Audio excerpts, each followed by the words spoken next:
वनिका का सवाल सुनकर संकेत सोच में पड़ गया था। ये सच में बहुत इम्पोर्टेंट एंड सेंसिटिव टॉपिक था।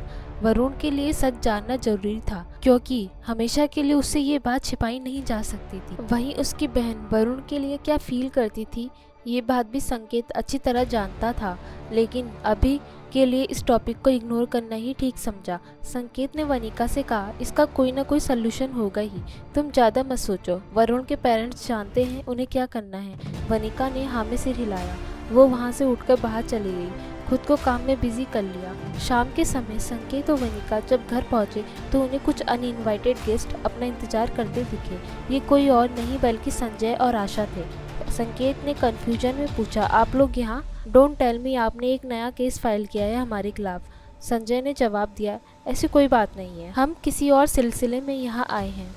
वनिका ने अपने पेरेंट्स की तरफ देखा तो सुजाता ने कहा, शिवम की शादी है तो ये लोग हमें इनवाइट करने के लिए यहाँ आए हैं। ये कहते हुए उसने संकेत की तरफ कार्ड बढ़ाया। संकेत ने कार्ड खोलकर देखा, फिर संकेत ने वनिका को दिखाते हुए कहा, मिहिर इसी बारे में बात कर रहा था। अमन ने पूछा, व्हाट डू यू मीन? संकेत ने जवाब दिया, जिस लड़की से शिवम मिश्रा की शादी हो रही है वो मेरे बिजनेस पार्टनर मिहिर रायचंद्र की बहन है और वो मुझे ऑलरेडी इस शादी के लिए इनवाइट कर चुका है। संजय ने बीच में ही बोलते हुए कहा, तब तो तुम जरूर आओगे। वनिका ने कहा, we will think about it. इतना कहकर वो अपने रूम में चली गई। संकेत ने संजय और आशा की तरफ देखते हुए कहा, इन्विटेशन के लिए थैंक यू सो मच, हम आने की कोशिश करेंगे लेकिन फैमिली डिस्कशन के बाद, तब तक के लिए कुछ कहा नहीं जा सकता। बाय द वे कॉन्ग्रेचुलेशन, आप दोनों सास ससुर बनने वाले हैं। इतना कहकर संकेत भी वहाँ से चला गया। उसे कुछ भी ठीक नहीं लग रहा था।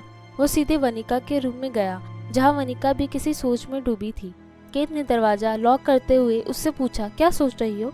वनिका ने जवाब दिया, सोच रही हूँ कि इस सब के पीछे क्या मतलब छिपा हुआ है। अचानक रिश्ता पक्का होना, इतनी जल्दी शादी फिक्स हो जाना और हमें इन्विटेशन। मिहिर का तो समझ सकती हूँ क्योंकि वो बाकी बिजनेसमैन पर्सनालिटी को भी इनवाइट कर चुका है, लेकिन इन लोगों को मैंने हमसे दूरी मेंटेन करने के लिए कहा था, फिर भी ये यहाँ है। What do you think? संकेत ने कहा, मैं भी यही सोच रहा हूँ। हो ना हो ये शादी एक डील है। मिहिर और संजय मिश्रा के बीच कुछ तो डील हुई होगी और हमें वहाँ बुलाने का मतलब वो हमारा नेम एंड फेम यूज कर सकते हैं, जैसे कि we are related to each other. Vanika ने हाँ में सिर हिलाते हुए कहा, हाँ ये हो सकता है, खैर इससे हमें क्या, हम फंक्शन अटेंड कर सकते हैं, लेकिन अगर उन्होंने ऐसी वैसी हरकत की तो फिर हमें उन्हें अच्छा जवाब देना होगा। संकेत वनिका की बात से सहमत था। उन दोनों को ही बस मिश्रा फैमिली पर शक था। वहीं मिहिर की किसी भी हरकत पर वनिका और संकेत में से किसी का भी कोई शक नहीं हुआ। वो नहीं जानते थे मिहिर क्या सोच रहा था। सक्सेना हाउस से बाहर निकलने के बाद संजय ने मिहिर को मैसेज किया, तुम्हारे कहने के हिसाब से मैं पर्सनली सक्सेना फैमिली को इन्विटेशन देकर आया हूँ। आई एम श्योर कि वो लोग जरूर आएंगे। तुमने मुझे जो कहा था वो मैंने कर दिया। अब ये उन लोगों पर डिपेंड करता है कि वो क्या करेंगे, लेकिन तुम अपना वादा मत भूलना। मिहिर ने रिप्लाई किया, गुड जॉब। अपना बैंक अकाउंट चेक कर लो, मैंने पैसे ट्रांसफर कर दिए हैं। कल हम शिवम और तनिष्का की शादी की अनाउंसमेंट करेंगे, तब देखना कैसे आपकी कंपनी फायदे में आती है। संजय ने रिप्लाई किया, जैसा तुम कहो। मिहिर अब सेटिस्फाइड था। सामने ही उसकी बहन बैठी हुई एक बुक पढ़ रही थी। मिहिर ने बड़े प्यार से पूछा, तुम खुश तो हो ना? तुम्हारी और शिवम की जल्दी ही शादी होने वाली है। तनिष्का ने शर्माते हुए हाँ में सिर हिलाया।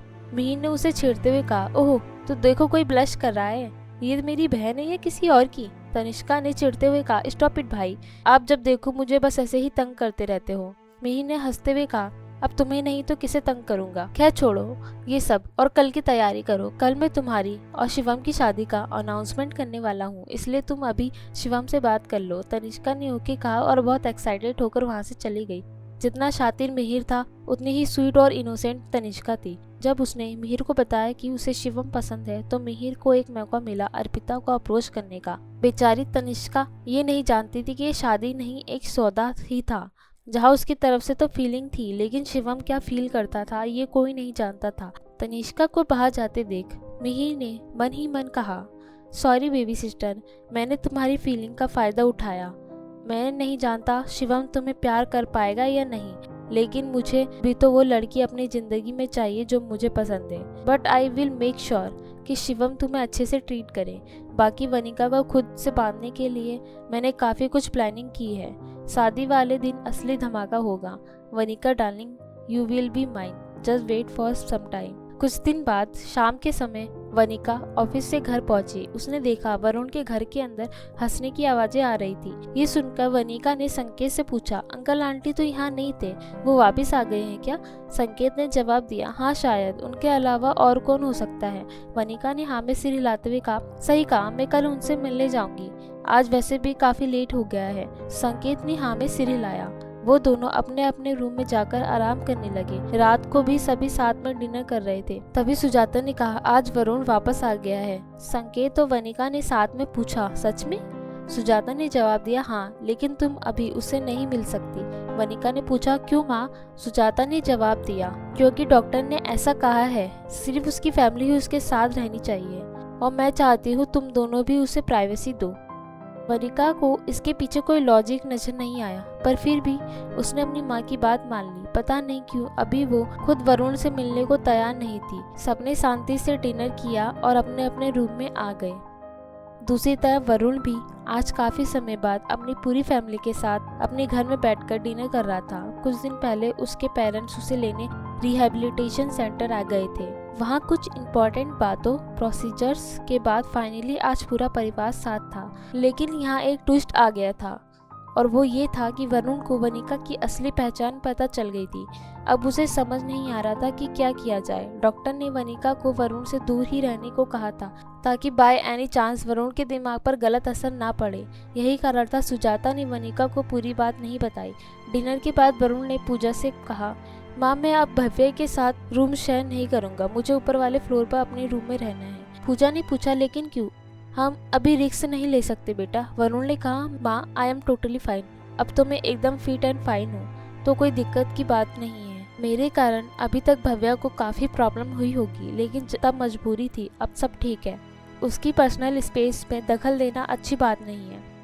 भव्या ने कहा, मुझे कोई प्रॉब्लम नहीं है भाई, प्लीज ऐसा मत कहो। वरुण ने कहा, मैं जानता हूँ तू कुछ नहीं कहेगी, लेकिन फिर भी वैसे भी तुझे देर रात तक काम करने की आदत है, तो ये हम दोनों के लिए ही प्रॉब्लमेटिक हो जाएगा।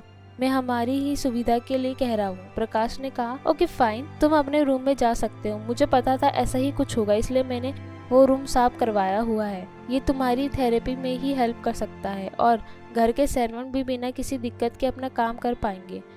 वो तो हम तुम्हें भव्य के साथ इसलिए रखना चाहते थे ताकि रात में कोई परेशानी हो तो तुम उसे बता सको। वरुण ने एक स्माइल के साथ कहा, थैंक यू पापा, अब मैं चलता हूँ। Good night everybody, love you all. फिर वरुण ने पानी की बोतल उठाई और अपने रूम में चला गया। इस समय किसी और को नहीं बल्कि उसे खुद को बहुत ज़्यादा पर्सनल स्पेस की जरूरत थी। वरुण के दिमाग में इस समय काफ़ी कुछ चल रहा था। उसे समझ नहीं आ रहा था कि वनिका की फैमिली ने कैसे उसका नाम, पहचान और जगह किसी अजनबी को दे दी। वरुण ने मन ही मन में कहा, वो कोई अनजान लड़की है, फिर भी उसे सक्सेना फैमिली ने बड़े आराम से अपना लिया। क्या उन्हें थोड़ा सा भी गिल्ट नहीं हुआ? क्या ये सब करना इतना आसान था? हाँ, मैंने भी उस लड़की के साथ बहुत सारा समय बिताया, तो वो मुझे अजनबी क्यों नहीं लगी? क्यों मुझे उसमें और वनिका में कोई फर्क नजर नहीं आया? वरुण अपने ही ख्यालों में डूबा हुआ एक कुर्सी पर जा बैठा। उसने अपने कमरे की लाइट्स ऑफ की और बाहर का नज़ारा देखने लगा। उसके घर के ठीक सामने वाला घर वनिका का था और यही नहीं, दोनों के रूम्स भी एक दूसरे के पास थे। भले ही दूरी काफ़ी थी, लेकिन वो एक दूसरे को यहाँ से देख सकते थे और बातें भी कर सकते थे। वरुण की नजरें उस कमरे की बालकनी पर टिकी थी जहाँ से अंदर का नज़ारा देखा जा सकता था। कुछ देर बाद कमरे में कोई आया और लाइट्स ऑन हुई। बालकनी का दरवाजा खुला तो वनिका का चेहरा दिखाई दिया। ये देखकर वरुण की दिल की धड़कनें तेज हो गई। वनिका के हाथ में लैपटॉप और कॉफी का एक कप था। वो एक जगह पर बैठकर अपने काम में लग गई। वरुण की नजरें उसी पर टिकी थी। अचानक वनिका ने वरुण के डायरेक्शन में देखा तो वो किसी सोच में पड़ गई। वहाँ बिल्कुल अंधेरा था, लेकिन फिर उसे ऐसा क्यों लग रहा था जैसे उसके ऊपर किसी की नजर बनी हुई थी। लेकिन वनिका ने खुद को शांत किया, ये सोचकर कि उसे वहम हुआ है। वनिका ने खुद से कहा, वरुण तो भव्या के रूम में होगा, वो घर आ गया है, इस वजह से मुझे ऐसा लग रहा है कि उसके रूम में कोई है। मैं भी ना पागल ही हूँ। Focus Vanika, focus. कल बहुत इंपॉर्टेंट मीटिंग है और किसी भी कीमत पर मुझे ये प्रोजेक्ट हासिल करना है। वनिका ने फालतू बातें अपने दिमाग से निकाली और वापस काम में लग गई। वरुण चेहरे पर एक स्माइल लिए उसे देख रहा था। वनिका खुद से बातें करते हुए बहुत क्यूट लग रही थी, लेकिन फिर वरुण ने अपने एक्सप्रेशन बदल लिए जब उसे याद आया कि ये वनिका नहीं बल्कि कोई और है। वो एक कश्मकश में फंस गया था, क्योंकि एक तरफ तो काफी अट्रैक्ट फील कर रहा था और दूसरी तरफ वो किसी अजनबी को अपने प्यार की जगह लेता हुआ नहीं देख पा रहा था। अब आगे क्या करना था ये सोचकर वरुण परेशान हो गया था, क्योंकि ना वो इस मासूम लड़की को हर्ट कर सकता था और ना खुद को। अब क्या करेगा वरुण? क्या वो हमेशा अतीत में ही आता रह जाएगा या एक नई शुरुआत करेगा? क्या वरुण इस नई वनिका को अपना पाएगा? जानने के लिए सुनते रहिए rebirth game of love story sonic पर।